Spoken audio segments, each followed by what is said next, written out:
A las 10 de la noche del sábado, dejó de latir el corazón de un guajiro excepcional. En una clínica de Barranquilla, a la edad de 80 años, falleció el intelectual riohachero Benjamín Espeleta Ariza.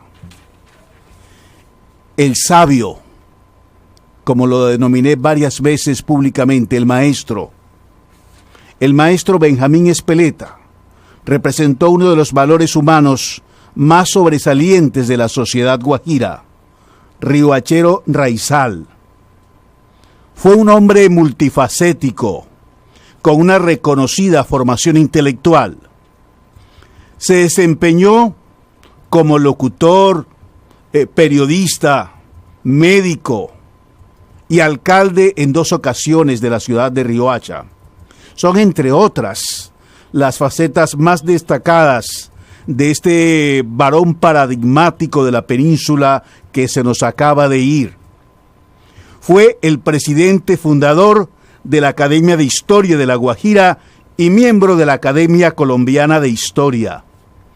Según los observadores, su aporte a la historiografía guajira representa su más significativo aporte, digamos, en su larga carrera pública. Recordemos que a Benjamín Espeleta se le reconoce como el autor de la versión oficial de la génesis de Riohacha, de su poblamiento, por parte de los pescadores de Cubagua. Como producto de sus investigaciones exhaustivas, publicó 3 libros.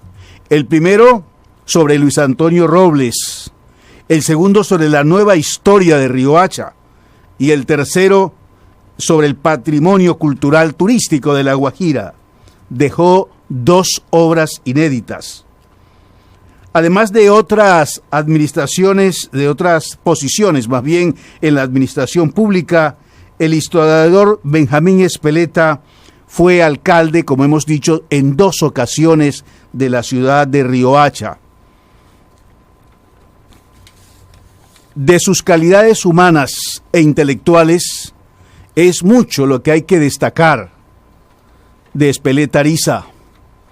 Utilizaba de manera permanente el humor en su vida cotidiana. Tenía una chispa relampagueante. Siempre tenía un cuento o una anécdota a flor de labio. Se pasó toda la vida inmerso en la investigación. Escribir fue una de sus grandes pasiones. Fue conferencista en las instituciones educativas y culturales de La Guajira. Benja, como les decíamos familiarmente, fue un buen conversador, excelente conversador, profundo en sus conceptos. Era un artista de la palabra. En sus conversaciones resultaba difícil quitarle la palabra.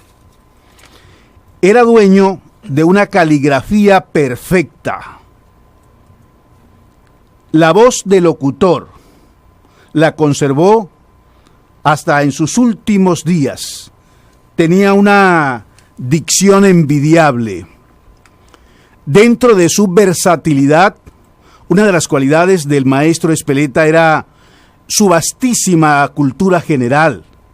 Era un valioso depósito de conocimientos históricos, culturales, filosóficos, literarios, científicos. Hablaba con propiedad y memoria prodigiosa sobre la historia de La Guajira, de la costa caribe, de la historia de Colombia y de la historia universal. Además, recuerden que Benjamín Espeleta era médico, estudió en España, y hablaba de la historia de la medicina como ningún otro. Se sabía a la perfección la historia de las enfermedades y de la medicina en general, de todos los descubrimientos. Era una delicia escucharlo, sorprendente.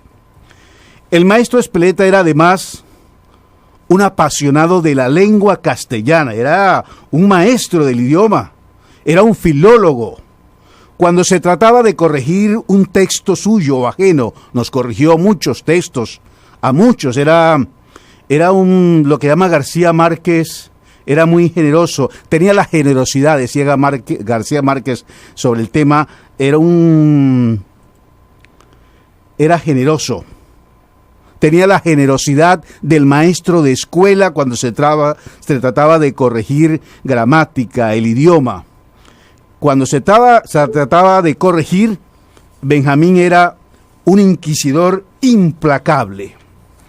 Y además de la cultura general, de su humor inteligente, tenía Benjamín una alta dosis de genialidad, como lo señalaba Enrique en su comentario anterior.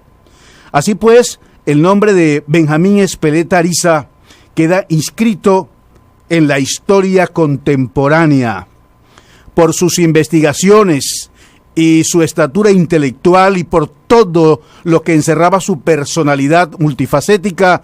El maestro Ezpeleta ya ocupa para todos nosotros, para los guajiros, un puesto de primera fila en la galería de valores humanos de este departamento norte de Colombia. Sus coterráneos lo vamos a recordar como el guardián de la historia guajira. Se nos fue el maestro, el sabio, que Dios lo acompañe.